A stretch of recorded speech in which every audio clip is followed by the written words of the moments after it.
Hello, wonderful teachers. Welcome back. I'm Heather from Teaching with Coffee and Mascara, and I help teachers by creating fun classroom management strategies, cross-curricular resources, and classroom decor.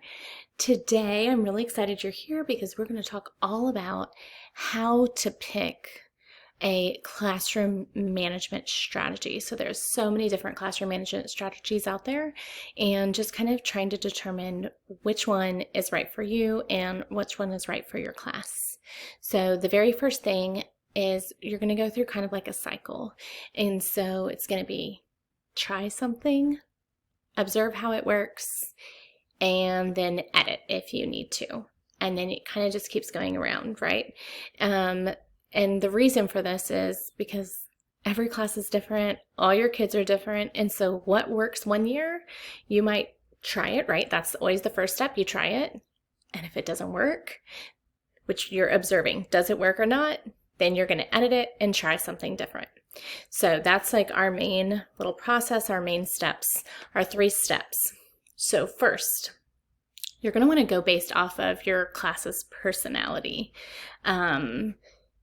To really choose a classroom management strategy. If you might have a class, it just kind of depends on, what they're into. Are they really motivated to be a part of a team and to do more group kind of classroom management, or do they really prefer to be individuals, or do they really enjoy doing something as an entire class? And so again, that's where you're going to have to go through that cycle, and you're going to have to try the first. I always start trying something that I personally am familiar with, maybe something I tried in the past, and see, okay, does it work for them? Are they liking it? So you'll go off that first, kind of picking, trying to see first, do they need more individual? Do they need whole class? Do they need groups? So that's tip number 3, is to use a variety. So you might have to use a combination of, 2 of those, or maybe even all 3, just depending on what you need to achieve. Another, aspect of that is that you're going to have to see, well, what does this class need? Are they really chatty? Do we need to work on talking and when to talk, or maybe we need to work on being on task, or we need to work on, hallway management. You have to kind of pick and choose, and you'll use a variety depending on what your class is also needing based off of that aspect as well. My 4th tip is that your classroom management strategy should always be all about quick wins.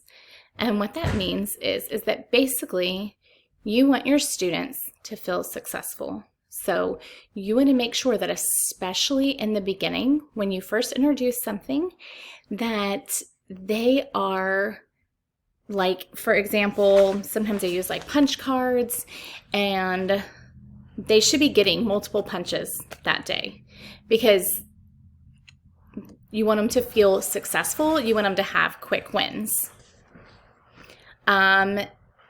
That's your main goal. And then as you use it more often and they're more familiar with it, then you can back off. They shouldn't need quite as many punches. But anything that you use right in the beginning, you should always be mindful, trying to figure out how can you give them quick wins? How can you make sure that you're seeing it, even if it's for a second, that they can get that punch, or that they can pull a card, or whatever, depending on what classroom management strategy you're trying. And tip number 5 is another one that's just super important, and it's actually kind of got 2 parts. So part 1 is it should have some buy-in. So we talked about that. If you missed that video, that was last week, how to get student buy-in. But basically, you need to come up with something that your kids are into, or so maybe it's themed, something that they like, or you've created that buy-in through, watching a video or reading a book, or maybe it goes with what you're learning about. All of those things create buy-in, but really you have to make it fun. And so if you're into it, your kids will be into it. And so, you just want to start off hyping it up, really, oh my gosh, guys. Okay. I was out and I saw all these fun pineapples and, I found these new fun punch cards, and these are what we're going to use. And did you know, because pineapples are for summer, and we're going to get punches.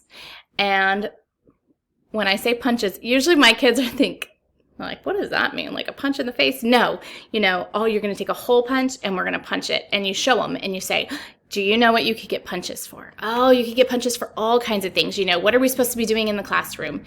This is how at least I use my punch cards. And, you'll make a list of all the different things and you make it fun. And then you pass them out, and then people should be getting punches, within the first hour. It should be fun. You need to keep the motivation high. But again, maybe this isn't working anymore. So you're observing, okay, that's not working. So then you can edit it. So maybe an edit, you could do small edits. Maybe 20 is too much for your kids. Maybe you drop down to a 10 punch card. Or maybe punch cards aren't working, so you try like a game. Just try and always be mindful of, if it doesn't work, to try something new. And if you need some tips on what to try, next week you will want to catch, or on my next video, will be how to gamify your classroom management, and you won't want to miss it. I look forward to seeing you then.